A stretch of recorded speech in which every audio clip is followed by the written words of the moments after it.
बऱ्याचदा बघा, काही जणांकडे पाहिल्यानंतर आपल्याला खूप छान वाटतं, अगदी आपल्याला त्यांच्यासारखंच व्हावंसं वाटतं.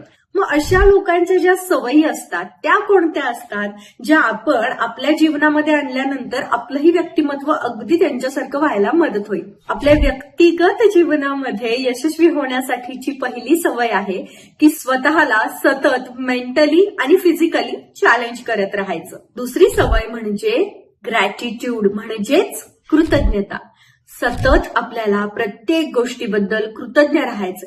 आपल्या आयुष्यातली आपली नाती, आपले मित्रमैत्रिणी, त्याचबरोबर आपण जे काम करतोय त्या कामाबद्दल आपल्याला कृतज्ञ राहिलं पाहिजे. तिसरी सवय म्हणजे ध्येय प्राप्त करून घेणे. आपल्याला आयुष्यामध्ये काय हवंय याबद्दल तर आपण क्लिअर असतोच, पण रोजच्या आयुष्यामध्ये आपल्या ध्येय प्राप्तीपर्यंत पोहोचण्यासाठी आपण पावलं उचलतोय का याचं परीक्षण करणं सुद्धा खूप